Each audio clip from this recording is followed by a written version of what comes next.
Alors, bonjour. Et je voudrais d'abord revenir sur les travailleurs... non, l'homme qui rit. Parce que je me suis rendu compte que j'avais fait exactement ce qu'il ne fallait pas faire. C'est-à-dire que dans la présentation, j'avais posé une question, qui sont les vrais monstres, et je n'y avais pas répondu directement en conclusion. Alors j'étais morte de confusion, sauf que je me suis dit que vous aviez bien deviné que les vrais monstres ne sont pas, c'est comme dans Notre-Dame de Paris, ce que l'on pense, c'est-à-dire que ce n'est pas Gwynplaine, et peut-être que ce n'est pas surtout, ce l'est bien sûr, les brigands qui l'ont défiguré, mais cette aristocratie et cette monarchie qui est derrière ce crime, mais aussi que l'on voit l'aristocratie surtout en acte dans le roman, et qui a une sorte de cynisme nonchalant absolument monstrueux. Donc vous l'aviez bien compris, mais je tenais quand même à le dire, parce qu'il faut essayer de répondre aux questions que l'on pose quand elles ont des réponses, parce que quelquefois, et 93 en sera l'exemple, il y a des problèmes qu'il faut absolument poser, mais la réponse n'est pas simple. Alors 93 va d'abord m'amener à un long détour par la Commune de 1871. Parce que, d'une part, ce passage en revue des 5 grands romans de Hugo nous a permis de le suivre depuis 1830, et ce serait dommage de le laisser sans parler des années 70, et la Commune est un très bon angle pour en parler, et d'autre part et surtout parce que l'écriture de 93 est très directement liée à ce qui s'est passé pendant cette année 71. Donc, ne vous inquiétez pas, la contextualisation sera un peu plus longue que d'habitude, mais nous aurons ensuite très largement le temps de parler du roman lui-même. Alors, Hugo et la Commune. Hugo avait dit qu'il ne rentrerait que quand Napoléon III partirait. Napoléon III abdique le 3 septembre, le 4. Il est le lendemain à la gare du Nord. C'est-à-dire qu'il était déjà revenu, vu les événements, il était revenu à Bruxelles, et le lendemain de l'abdication de Napoléon III, il est en France, il est acclamé par la foule, il revient comme une sorte de figure mythique de l'opposition à Napoléon III, au dictateur déchu, et je salue les Ukrainiens, fermez la parenthèse. Et puis, il est aussi une figure de la République. Immédiatement, il y a des élections, il se présente, il est élu député. Mais député d'une bien étrange chambre, parce que cette chambre, sans être bonapartiste, est largement dominée par une bourgeoisie à forte tendance, j'allais dire, réactionnaire, et avec un très fort courant royaliste.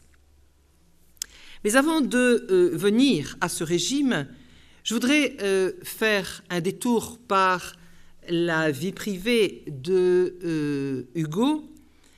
Son fils Charles, et nous y reviendrons parce que c'est lié à la Commune, meurt en 1871, et il se retrouve donc désigné officiellement comme tuteur de ses 2 petits-enfants, Georges, qui est né en 1868, qui a donc 2 ans, et Jeanne, qui est née en 1869. Et je dirais qu'il est quasiment seul avec ses 2 petits-enfants et leur mère, mais ce n'est pas sa fille, hein, c'est sa belle-fille, puisque sa femme Adèle est morte, sa fille Adèle est morte aussi, sa fille Léopoldine est morte. Adèle, son autre fille, est internée à partir de 1872. Elle revient de ce long périple à la suite de ce lieutenant dont elle s'était prise, et ce long périple a achevé de la déséquilibrer. Elle sera internée jusqu'à sa mort au milieu de la Première Guerre mondiale. Il ne reste donc de la famille que François-Victor, qui est malade, il mourra en 1873, et Juliette Drouet, qui est toujours à ses côtés, qui, elle, meurt en 1883. Autrement dit, toutes ces années-là sont des années de deuil. Hugo voit mourir successivement tous ses proches, Et il reporte sur les deux petits-enfants toute sa tendresse. Et c'est de là que naîtra le recueil « L'art d'être grand-père » de 1877, mais dont je dis toujours, il ne faut pas le réduire au grand-père ébloui. C'est cela, mais c'est plus que cela. C'est aussi, et au détour de ce que je dirais tout à l'heure sur la Commune, je serai amené à y revenir, c'est aussi un recueil à implication politique très liée à la Commune. Alors, dans quelle France Hugo revient-il et reprend-il sa carrière politique? Dans quelque chose qui a l'air d'être une république, mais sans en avoir, j'allais dire, ni les lois, ni même le nom. Le mot de république n'apparaîtra dans les textes qu'assez tard. Et en tout cas, les vraies lois républicaines n'interviendront qu'à la fin des années 70. Autrement dit, on a 10 ans étonnants, marqués entre autres par une tentative de restauration monarchique en 1877, sous l'égide du maréchal MacMahon. Et donc, je reviens à cette toute première chambre élue, qui est une chambre très réactionnaire et dans laquelle donc Hugo, de gauche, je dirais presque même d'extrême gauche par rapport au reste de l'échiquier politique, dans laquelle il siège. Mais cette France est marquée essentiellement par l'invasion de la Prusse, parce que le désastre de Sedan, septembre 70, qui a amené l'abdication de Napoléon III, a amené aussi les Prussiens jusqu'à Paris. Et à partir du 20 septembre, les Prussiens assiègent Paris. C'est une misère noire. On mange les rats de Paris, mais en même temps, on se presse aux lectures publiques des poèmes de Hugo, qui a donné autorisation libre de lecture publique des châtiments contre Napoléon III. Autrement dit, il y a autour de Hugo une sorte de galvanisation des énergies dans la volonté de ce peuple, après s'être débarrassé de l'empereur, de tenir bon face aux envahisseurs. Et je crois qu'il faut se représenter ce peuple de Paris pendant cet hiver épouvantable. Il fait très très froid dans l'hiver 70-71 pour comprendre l'énergie de ce peuple qui va faire la Commune quelques semaines après. Tout est lié, vous voyez. C'est donc un peuple qui est mobilisé parce qu'il faut tenir bon face au siège de la Prusse. Pendant ce temps-là, le gouvernement et l'armée se sont repliés à Versailles et songent à l'armistice. Et c'est bien un armistice à signer avec la Prusse. Et c'est bien contre cette perspective de céder à la Prusse que Paris se soulève d'abord. Il n'est pas question pour le peuple de Paris que l'on cède Paris. Et comme il y a une certaine carence du pouvoir, ils sont à Versailles. Et ensuite, la Chambre s'en ira même à Bordeaux. Paris va s'organiser en commune le 18 mars 1871. Alors la commune, c'est une tradition en France, pas forcément dans les faits, encore que, il y a eu une commune en 1792, mais en tout cas comme idéal d'organisation politique. C'est une idéologie que nous pourrions dire libertaire, égalité, justice, partage, et c'est peut-être la marque la plus évidente, démocratie directe, avec l'élection d'un conseil de la commune et une multiplication des lieux de discussion. La commune, au point de départ, c'est une gigantesque discussion partout. C'est-à-dire dans les entreprises, les petits ateliers, aussi bien qu'à la mairie de Paris, partout, on discute, on élit des conseils, et de proche en proche, on élit donc ce conseil de la commune, et donc un énorme travail d'éducation populaire et un énorme bouillonnement d'idées. Et toutes les idées qui avaient germé en 1789, en 1793, donc vous voyez, 80 ans avant, mais qui avaient été réactualisées en 1830, en 1848, tout cela revient. et dans ce gigantesque bouillonnement de la commune qui a eu quelque chose d'extrêmement heureux au point de départ. Heureux et en même temps difficile. Encore une fois, Paris est assiégé. Et Paris est assiégé et l'armée, Paris est assiégé vers l'est, le nord et le sud, et à l'ouest du côté de Versailles, c'est l'armée française.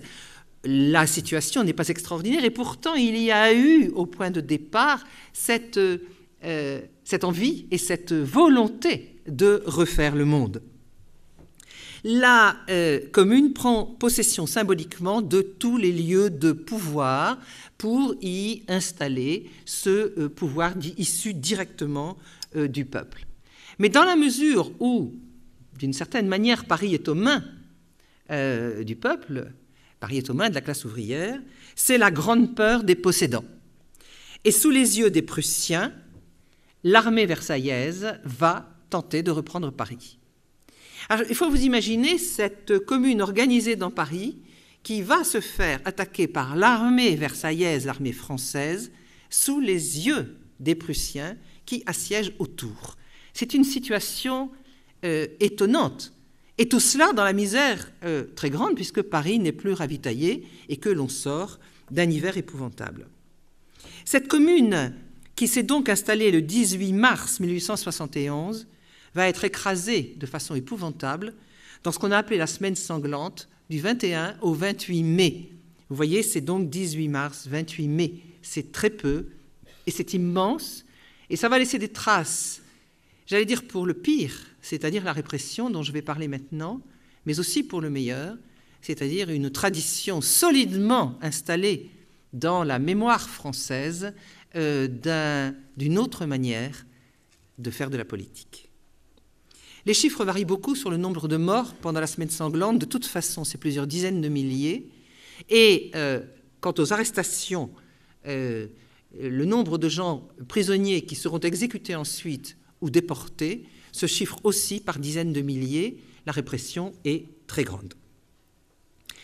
Alors Hugo, pendant ce temps-là, Hugo est donc d'abord, je vous l'ai dit, à Bordeaux, avec l'Assemblée, puisqu'il en fait partie, et il enregistre, en tant que poète, les désastres. Et cela donnera un recueil étonnant qui s'appelle « L'année terrible », qu'il publiera en 1872, et où l'ordre est tout simplement les mois qui vont de août 70, avec Sedan, le désastre de Sedan, jusqu'à juillet 71, c'est-à-dire après l'écrasement de la Commune. Et c'est un recueil de poésie, mais je le mentionne parce que c'est très très étonnant. Hugo, d'une certaine manière, ne construit pas son propos poétique comme si le poète ne pouvait plus faire qu'une chose devant autant de désastres. Les Prussiens, la Commune, l'écrasement de la Commune, ne pouvaient plus que enregistrer les désastres et pleurer les victimes. Alors, la position de Hugo vis-à-vis de la Commune est extrêmement ambiguë, il faut le dire. Et d'une certaine manière, mais sans cynisme, la mort de son fils va lui permettre de ne pas être directement dedans. Je m'explique. Je vous l'ai dit, Charles Hugo meurt dans les tout premiers jours de la Commune. Et Hugo remonte, donc il était à Bordeaux avec son père, Hugo remonte avec le cercueil qui doit être enterré au Père-Lachaise, et tous les journaux l'attestent, les communards font une haie d'honneur tout le long du chemin pour le cortège funèbre. Autrement dit, les communards ne sentent absolument pas Hugo comme un ennemi. Ils le saluent comme le grand opposant à Napoléon III. Ensuite, Hugo part à Bruxelles officiellement pour régler la succession de son fils, et en fait, il y reste. Et c'est ça qui l'arrange bien. C'est-à-dire de ne pas être ni à Bordeaux, dans une assemblée qu'il ne supporte pas, qui a par exemple expulsé Garibaldi, et il a fait, lui, un esclandre derrière cette décision absolument inique, mais en même temps, il ne voit pas non plus comment il resterait à Paris. Parce que pour le républicain qu'est Hugo, la Commune pose un problème de légitimité, parce que la Commune se dresse directement contre le gouvernement légitime. Il y a donc cela pour lui. Mais il y a aussi que Hugo, devenu un bourgeois, voit dans la commune ce qu'il a souvent appelé la populace, et non pas le peuple. Et comme beaucoup d'autres Français, il est sensible aux violences commises par les communards.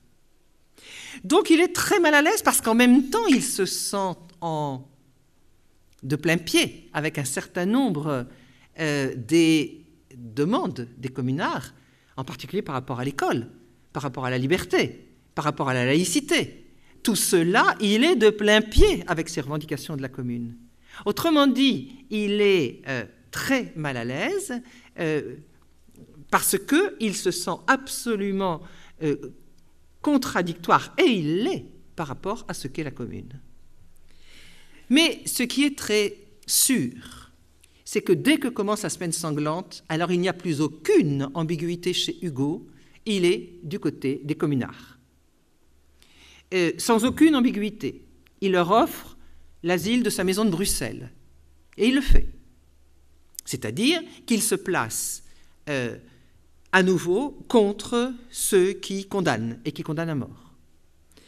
Et ensuite, tout son travail politique des années qui suivent, pendant 10 ans, va être absolument centré sur l'exigence d'amnistie des communards. Et là, il va plus loin qu'une grande partie de la gauche, y compris Gambetta. Et ils ont de grosses discussions, Gambetta et Hugo. Hugo est d'abord député, puis sénateur, et à chaque fois, la gauche demande une amnistie partielle, et Hugo inlassablement dit non, amnistie pleine et entière pour les communards. Pour lui, il en va de la réconciliation de la France avec elle-même et de la reconnaissance réciproque des torts. Mais c'est surtout l'idée de reconstruire un tissu social, alors que tant qu'il y a répression des communards, le fossé reste total, et la République, pour lui, ne peut pas s'installer tant qu'il y a répression des communards. Cette amnistie pleine et entière des communards sera votée en 1880. Et on a un certain nombre de discours de Hugo en tant que député puis en tant que sénateur, à chaque fois pour obtenir cette amnistie. Et je fais une simple parenthèse avec L'art d'être grand-père. Relisez bien L'art d'être grand-père, et vous verrez qu'un certain nombre de choses qu'il dit des enfants, il le dit avec la métaphore politique. Par exemple, le très célèbre « Jeanne était au pain sec », qu'on lit souvent comme une adorable scène d'enfant, eh bien, lisez-la, elle est bourrée de vocabulaire politique. Et là, je n'ai pas le temps d'en parler, mais vous serez étonnés.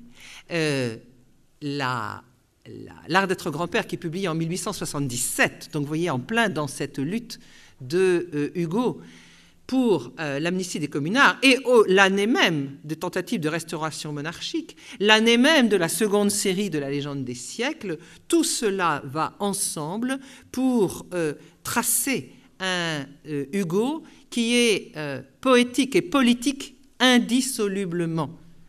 Et s'il publie à quelques semaines de distance la légende des siècles et la seconde série de la légende des siècles et l'art d'être grand-père, avec des poèmes qui pourraient être dans l'autre, un poème d'enfance qui est dans la seconde série de la légende des siècles et un poème épique qui est dans l'art d'être grand-père, c'est pour montrer que il n'y a pas d'un côté la vie familiale et mes petits-enfants, et de l'autre côté l'avenir de la France et l'avenir du monde, la légende des siècles, c'est cela, mais que ce qu'on met dans les mains des enfants, c'est de toute façon l'avenir du monde, et que ces deux petits Georges et Jeanne sont, comme tous les enfants, destinés à reprendre en main le flambeau de la Révolution et à la mener, si possible, à bien.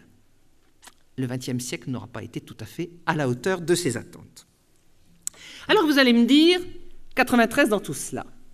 Avant d'en venir au roman, il faut que je revienne à 1793.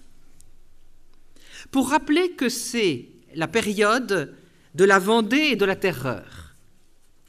À Paris, c'est le durcissement de la République devant les ennemis intérieurs, les royalistes qui veulent reprendre le pouvoir, et les ennemis extérieurs, l'Europe des rois qui veut abattre cette République. Plus précisément, la rivalité est de plus en plus âpre à l'intérieur de la Convention entre montagnards et girondins. Que les historiens présents dans la salle m'excusent ces raccourcis extrêmement rapides, mais c'est vrai que je viens parler du livre là. Et cette rivalité de plus en plus âpre entre les montagnards et les girondins s'incarne dans les luttes à mort, au sens propre du mot, entre Danton, Marat et Robespierre. Et puis, et c'est à cela qu'on a donné habituellement le nom de terreur, le recours massif à la guillotine. Dans l'ouest de la France, où se passe la majeure partie du roman, c'est le soulèvement royaliste qu'on appelle la Vendée, mais qui se développe aussi en Bretagne, et le roman se situe en Bretagne, fomenté par des aristocrates, dont certains sont revenus d'Angleterre par la mer, soutenu ardemment par l'Église catholique, qui entraîne à sa suite les paysans. C'est une guerre à outrance entre les rouges, les républicains, et les bleus, avec, là encore, un recours massif à la guillotine. Et donc, pour Hugo, il y a un parallèle avec le schéma de la Commune, entendons-nous bien. L'idéologie réactionnaire des paysans soutenus par l'Église catholique est aux antipodes de celle des communards. Mais on se trouve dans le même schéma, c'est-à-dire que la République, la première en 1793, la troisième, même si elle n'a pas exactement ce nom-là, en 1871, la République voit se dresser contre elle une fraction du peuple. Encore une fois, que ce peuple, dans nos termes à nous, soit de droite ou de gauche. Et, à chaque fois, elle réprime cette fraction du peuple avec violence. La terreur en 1793, la semaine sanglante en 1871. Entendons-nous bien, je ne dis pas que les deux idéologies se superposent, mais qu'à chaque fois, on a ce schéma d'une république légitime qui voit se lever contre elle une fraction du peuple et qui le réprime avec force. Or, Hugo a vu cela aussi en 1848, avec la Seconde République. C'est-à-dire, la Seconde République qui s'est mise en place en février 1948 s'est retournée contre le peuple en juin 1948. C'était le peuple de Paris qui était descendu dans la rue. Et pour Hugo, qui est profondément républicain, c'est absolument vertigineux. C'est-à-dire, il n'est pas le seul, hein, pour tous les républicains, cette question se pose. C'est-à-dire que la question est, est-ce que la République est condamnée à ce genre d'involution qui fait qu'elle se retourne très exactement contre ce qu'elle devait être? Et se pose du même coup la question du statut de la violence révolutionnaire. Que cette violence soit le fait de cette République elle-même, comme pendant la terreur de 1793, qu'elle soit le fait aussi de cette République pendant la semaine sanglante, ou qu'elle soit le fait de ceux qui se soulèvent, les communards ou la Vendée. Pour Hugo, 93, et là je ne parle pas du titre du roman, mais quand même, va devenir le nom de cette question de la violence révolutionnaire à l'intérieur d'un régime républicain qui voit la République se retourner contre le peuple. Et pour bien marquer cette dimension symbolique, il veut écrire 93, et il faut respecter cela, pas comme on l'écrit normalement, c'est-à-dire il écrit 80 lié 13. Et c'est comme cela que sont données toutes les couvertures du livre. De manière à faire éclater, il est très superstitieux, à faire éclater le 13, signe de malheur, et donc 93. Mais vous voyez qu'en enlevant 1793, il donne une sorte de nom, je vous le disais, tout le monde sait bien qu'il s'agit comme référent principal de 1793, mais il donne le nom à cette situation vertigineuse que j'ai décrite.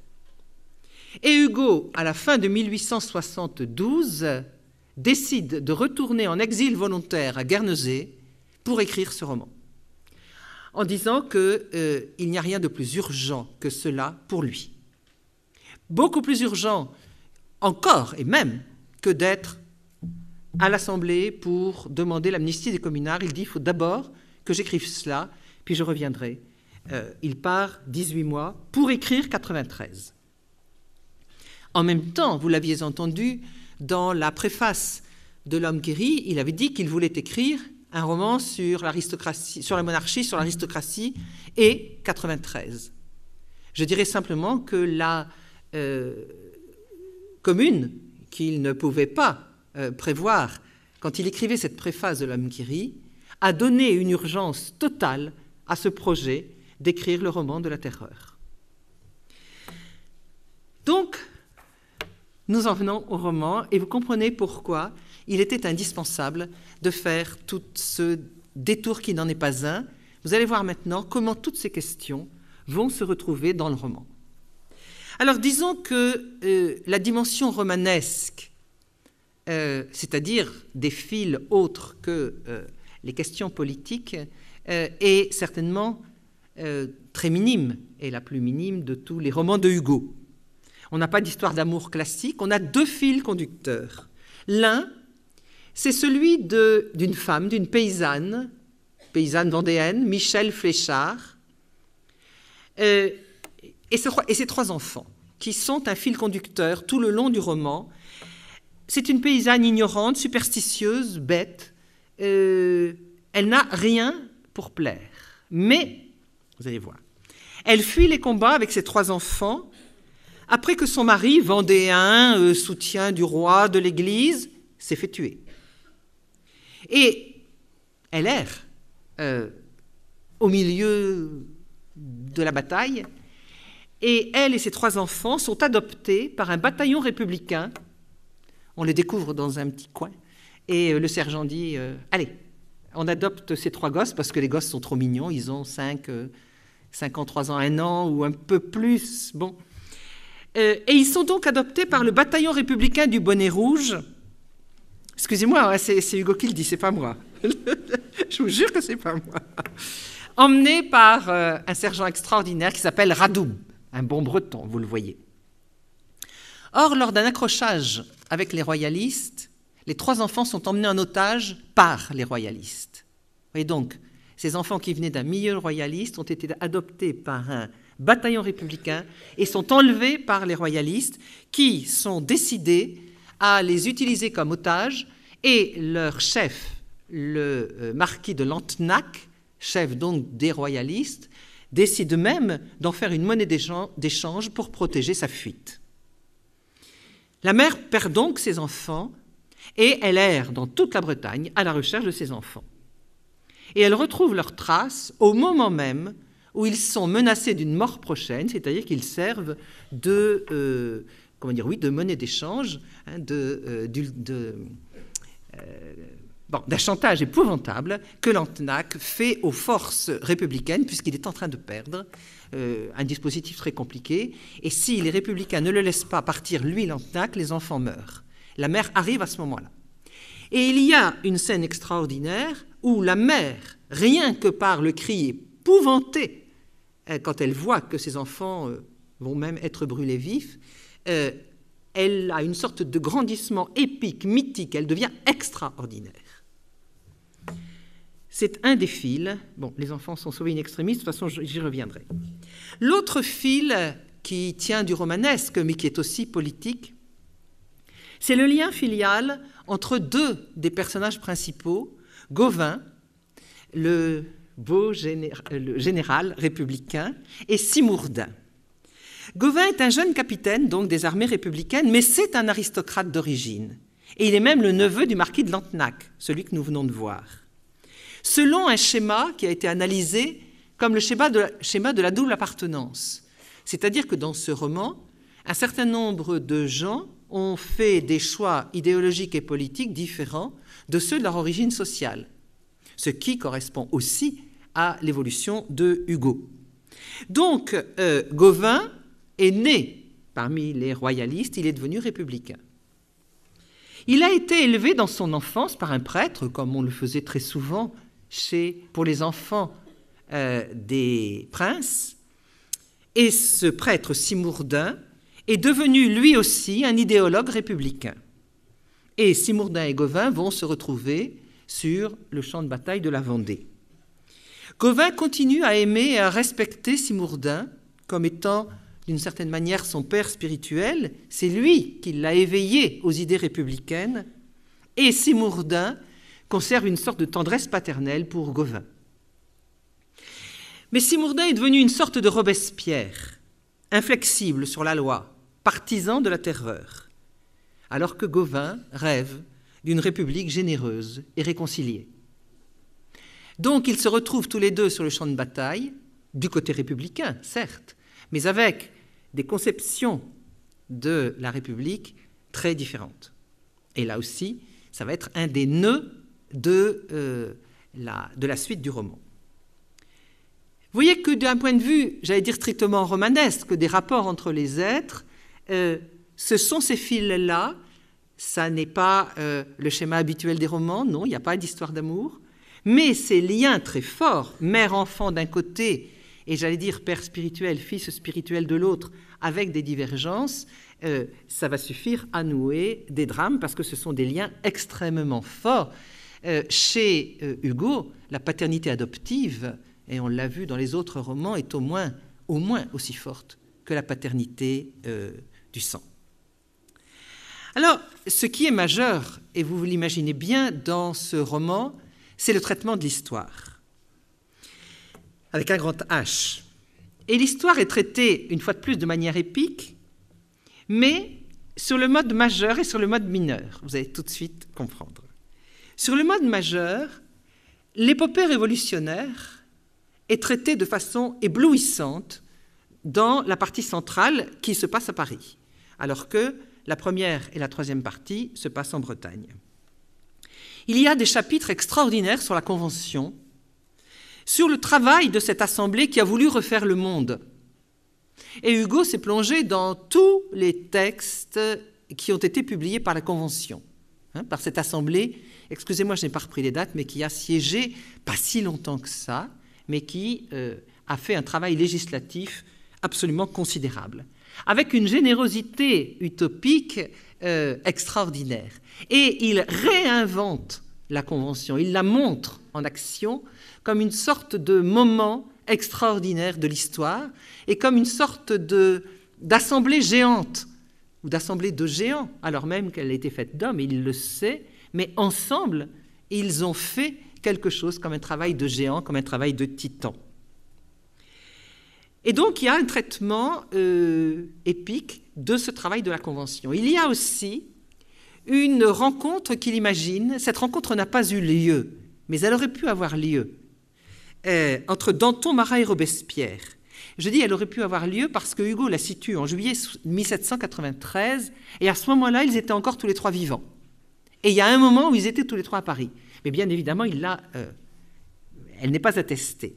Mais il la reconstitue, et il la reconstitue dans, là aussi, un traitement mythico-épique, comme la rencontre de trois géants qui incarnent trois figures totalement irréconciliables de la Révolution.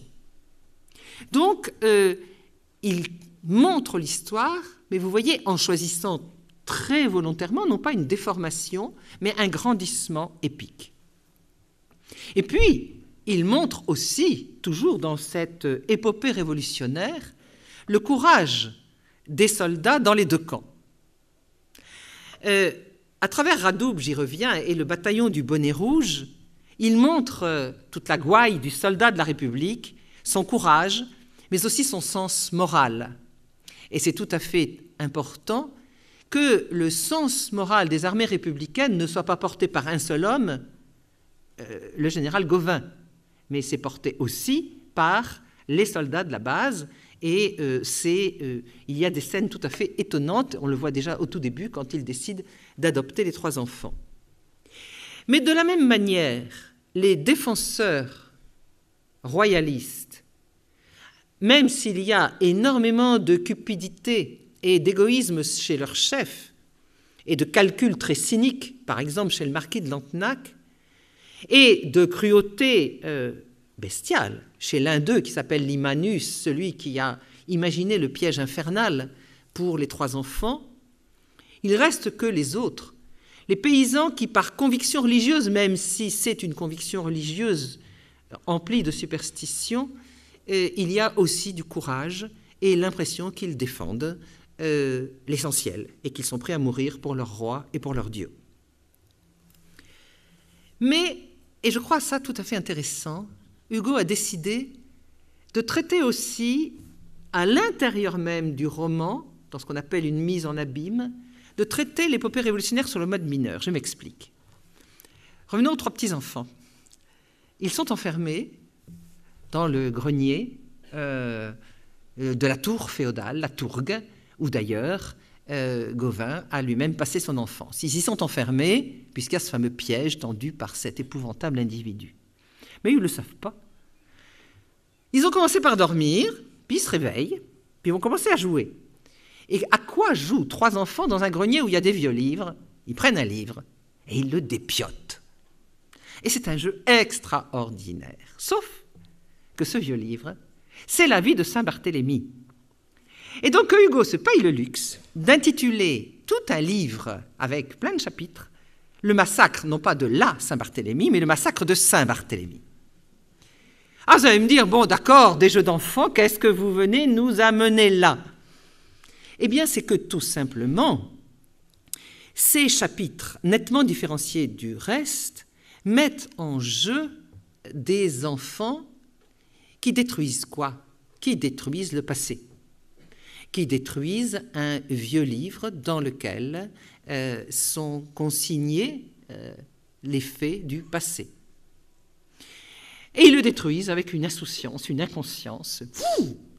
Hein, ils le mettent en petits morceaux, puis ils lancent, comme ferait n'importe lequel de nos enfants et petits-enfants. Hein, et puis, hop, ils les envoient par la fenêtre, et puis ça fait des papillons, ils sont absolument ravis. Bon, on a là une sorte d'image, vous voyez, en mineur, de la violence révolutionnaire. On détruit le passé. Mais avec une innocence joyeuse, avec une non-culpabilité. Bien sûr que c'est dommage que ce vieux livre soit détruit, mais qu'est-ce qui joue bien, hein? Et vous voyez que le massacre de la Saint-Barthélemy, dont Hugo sait très bien que ça a été quelque chose d'épouvantable, devient le massacre de Saint-Barthélemy, qui est, encore une fois, une duplication de la violence révolutionnaire, mais sur le mode de l'innocence, et en tout cas de la non-culpabilité. Si des gens sont coupables de ce massacre-là du vieux livre, ce ne sont sûrement pas les enfants, ce sont les chefs royalistes qui les ont enfermés là et vont se servir d'eux comme otages. Autrement dit, nous avons dans cet ensemble de chapitres, qui d'ailleurs sont dans la table des matières très différents des autres parce que n'ont pas de titre, donc on voit très bien, ils sont à part. Il y a le massacre de Saint-Barthélemy, puis 1, 2, 3, 4, 5, 6, 7, 8, 9, 10. On a une sorte de raccourci de ce que des siècles de monarchie ont fait du peuple. Le peuple qui est un enfant, infans, celui qui n'a pas la parole.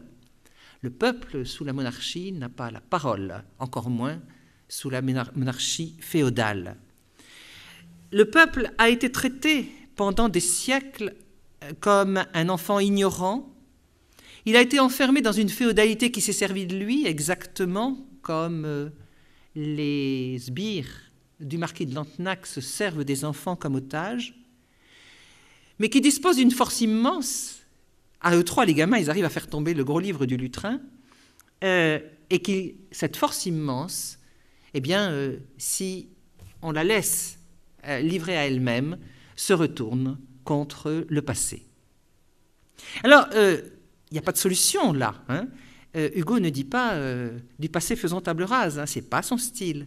Mais il a tenu à mettre cette cette scène longue, encore une fois, il y a 10 chapitres, à l'intérieur, encore une fois, comme une mise en abîme de la question de la violence révolutionnaire, mais cette fois-là, sur le mode, encore une fois, heureux. Ça se termine par la toute petite, qui regarde, elle ne sait pas parler, qui regarde les petits morceaux de papier qui s'en vont dans le vent et qui utilise le mot qu'elle dit habituellement pour dire papillon, et qui est toute heureuse. Et c'est une scène tout à fait étonnante. Mais bien sûr, la question de la violence révolutionnaire n'est pas du tout, ne se résout pas à cela. Elle va recevoir elle aussi cette question, un traitement épique, dans la toute dernière partie du livre, où on assiste à un face-à-face étonnant. D'un côté, la tour féodale, qui s'appelle la tourgue, encore une fois, qui est le symbole de la famille très ancienne, qui est celle du marquis de Lantenac et aussi celle de Gauvin, et cette tour féodale massive, avec tout ce que l'on connaît des tours féodales. Et puisque les républicains, après un combat acharné, ont réussi à reprendre la tourgue et à faire des prisonniers, eh bien, on dresse en face, de l'autre côté d'un précipice, la guillotine. Deux monstres, l'un en face de l'autre. C'est pas moi qui le dis, c'est Hugo, qui fait une description étonnante. Deux monstres qui se font face à face. Je précise qu'un des prisonniers qui a été fait dans les camps royalistes, c'est le marquis de Lantenac. Et je vous expliquerai dans 2 minutes pourquoi il a été fait prisonnier. Mais ce qui est dit clairement par ce face-à-face entre la tourgue et la guillotine, c'est que pour extirper des siècles de monarchie symbolisés par la tourgue, il fallait la violence de la guillotine. Oui, mais qu'est-ce qui mettra fin à la violence de la guillotine? Hugo l'avait posé autrement, cette question, dans un long poème qu'il n'a pas publié, très très long poème, qu'on a pu reconstituer, le verso de la page, et qui était tout simplement la question qui se pose à toutes les révolutions: qu'est-ce qu'on écrit au verso de la page? D'un côté, on a écrit la Révolution. Qu'est-ce qu'on écrit au verso de la page? Et ce qui décidera de la validité de la Révolution, c'est ce qu'on écrira au verso de la page. Autrement dit, est-ce que on va réussir à écrire au dos de la guillotine une page qui exclura pour toujours la guillotine? C'est la question qui a été posée à tout le XIXe siècle, et Hugo estime que la réponse n'est pas brillante. Alors, les choses vont plus loin, parce qu'au dos de la guillotine, en 1793, on est déjà en train d'écrire quelque chose. Et c'est là que l'opposition entre Gauvin et Simbourdin va devenir capitale. Est-ce qu'au dos de la page de la terreur, on va écrire la République à la Gauvin ou la République à la Simbourdin? Et il en va, encore une fois, de la validité même de cette République et de l'éventuelle légitimation a posteriori de la violence révolutionnaire. Pour Gauvin, la toute première page écrite par Simbourdin est mauvaise. Qu'a fait Simbourdin? Il a fait arrêter Lantenac. Normal, vous allez me dire, c'était le chef des royalistes. Oui, mais Lantenac s'est fait arrêter volontairement, c'était le seul moyen pour sauver les enfants. Au tout dernier moment, il s'est dit que ce n'était pas possible de laisser brûler les enfants, il est donc revenu, et il savait qu'il se ferait prendre. Il a été pris, et Simbourdin a décidé qu'il allait être guillotiné. Gauvin estime qu'en guillotinant Lantenac, Simbourdin n'écrit pas la bonne page au verso de la violence.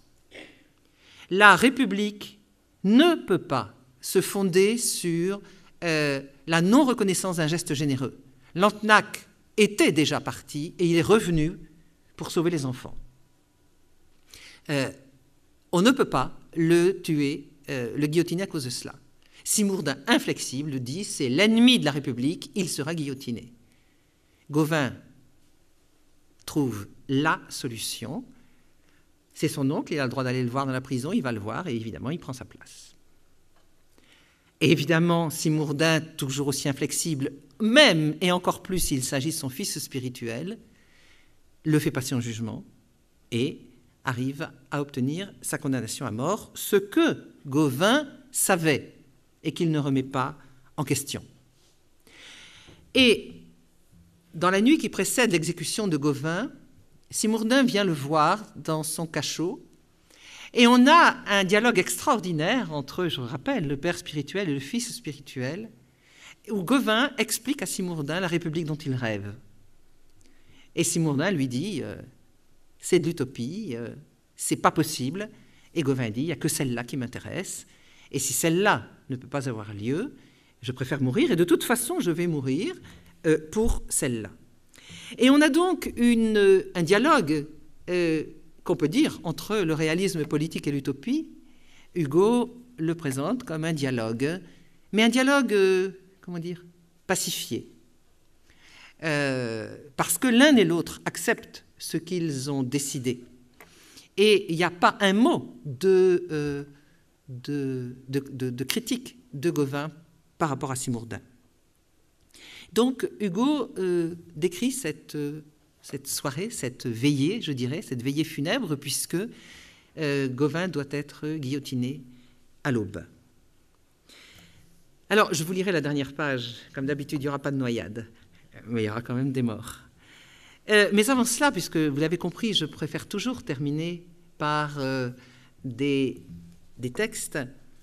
Vous le voyez, il n'y a pas de réponse sur la violence révolutionnaire. Mais il y a une question de l'éthique, la question éthique, la question morale de cette violence révolutionnaire et de ce que la République se doit à elle-même pour être fidèle à elle-même.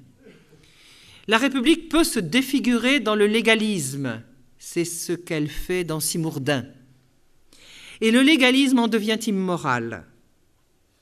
On peut donc interpréter aussi cette fin de 93 comme une relecture de Hugo de sa propre position par rapport à la Commune. La légalité était du côté des Versaillais, mais le légalisme des Versaillais a défiguré la République. Les Versaillais ne devaient pas massacrer les communards. Ils ont défiguré la République, c'est cela aussi que dit 93. Et ce que dit aussi à travers Gauvin, ce que dit Hugo à travers Gauvin, c'est que la défense de l'idéal républicain peut nécessiter qu'on meure pour lui, et Gauvin incarne cette liberté au risque de la mort. Alors vous allez me dire, qu'est-ce qui arrive à la fin? Non, il est guillotiné, hein. La terreur, c'était ça. Mais quand même, je vous lis